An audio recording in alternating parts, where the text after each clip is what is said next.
pleased to announce that northern monstrosity, Abe Lincoln, is not represented here today.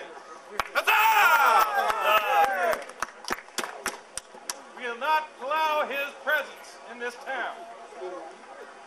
Inasmuch as he is not here, the other three are, we invite any sort of questions that you may have concerning each of their platforms to be brought forthwith. Certainly, some of you good citizens have some sort of commentary. Sir! Yes. A question for the representative of Stephen Douglas. If secession comes, where do you stand? Mr. Douglas stands with the Union, sir, as always. Thank you, sir. What else can I say? Well, I don't know about you, but I have a whole lot to say on that. You always First do. and foremost, I would like to make note that it is intriguing that a Douglas supporter would have to ask a question of his own candidate to find out what he should be thinking.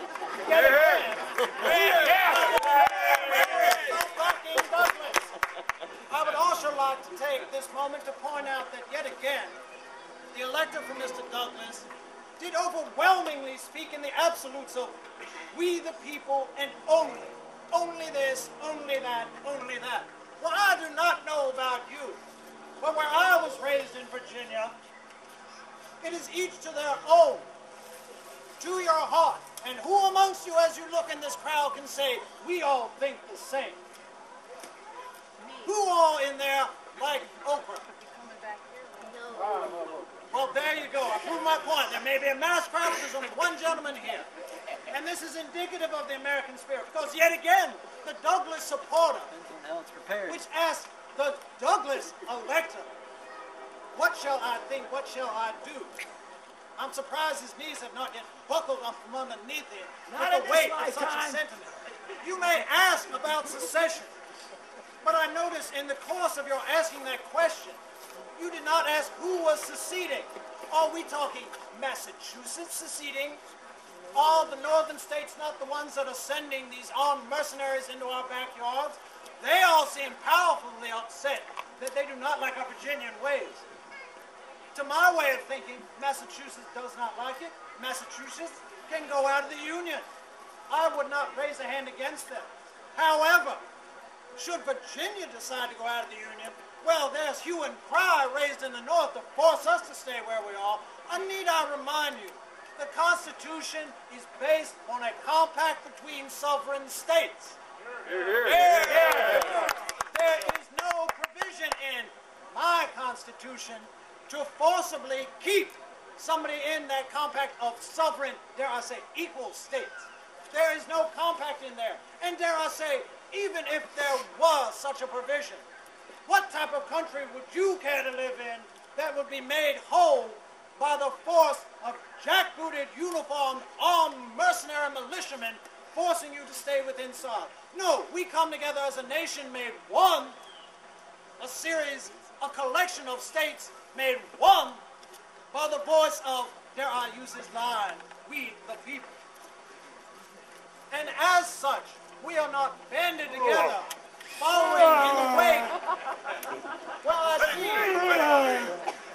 we are not kept together with armed armies, swords thrown in the balance to keep us equal. We are brought together through the electionary process, dare I say, through the democratic process.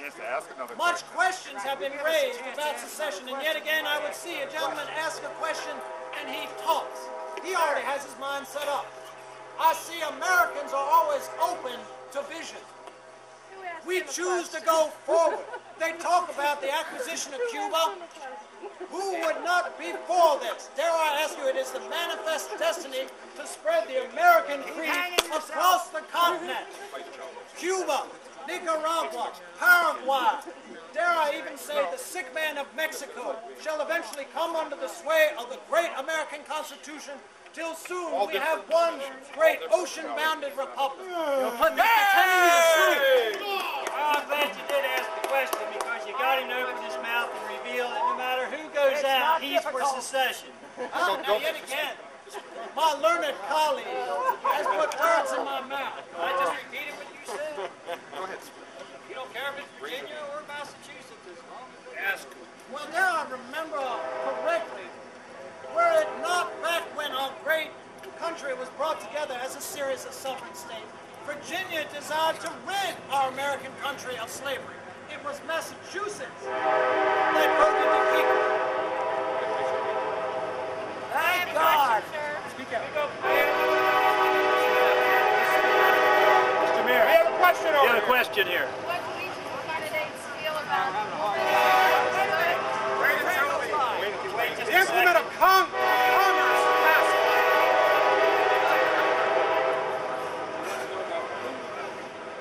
The fine lady in the front of the crowd has asked, what about women's rights to each of the candidates? vote? The right to vote. Say, madam, is Right you to speaking vote. about politics? Is your husband with you? I suspect a gardening club of Oh some my sort. God, a single woman talking politics. Give women the right to vote? Yes, you're here. Shocking!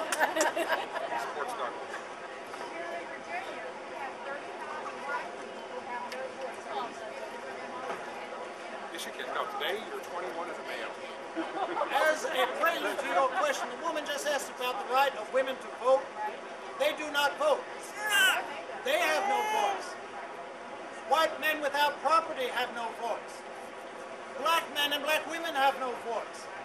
They have no property.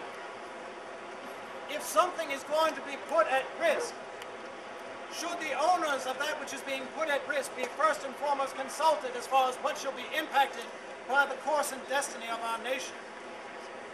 Should women, should blacks, should those that own not property desire to have the voice, let them work towards it as we work, as our forefathers worked, to get our voice by breaking away from the European power.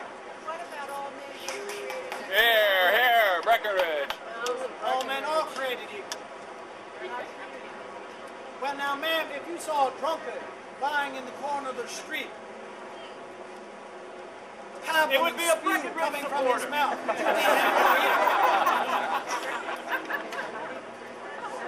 Well, pablum and spew, ma'am. A drunkard, is he your equal? He is a man. We are all, after all, God's creatures. Women too, sir. All of you stand here the issue of slavery. Everybody free. That's my question. Well, as I said, ma'am, when the union of our southern states was first brought together, we desired, Virginians desired, to get rid of slavery. It was a northern state, Massachusetts, which voted to keep it. If you desire to set the black man free, then by all means, bring it up to popular vote. Let the voice of we the people be heard, and they will speak on it. But this is a point that has already been settled by the Dred Scott decision. Yeah! Slaves are taxed as property. This has been decided by all the parties. And if you derive money, dare I say taxation, from property, i.e. slaves, this is recognition, and this is backing up of that statement, man. Mr. Isabel, you say that you're for the Southern Democratic Party, but Virginia is not the South. Virginia is the middle. What interests do we have that are in common with those people in South Carolina? Well, I'm glad to see you have chosen to ask somebody aside from your own party a question. This means you're willing to open up to new ideas. And as far as whether Virginia is Southern or Northern, sir, I would ask you and I would ask all of us that find ourselves gathered here, I view myself not as a Southerner.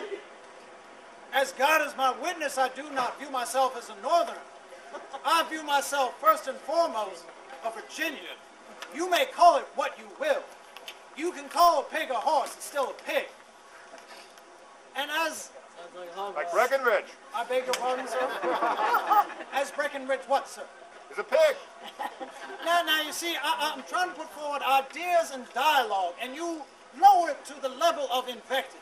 You were the one who brought up the pig, Now sir. you are sounding as if, well, of course a pig is a perfect metaphor, because the Northerners would slaughter us like pigs, and has not the pig the right to resist when a knife is put to its throat?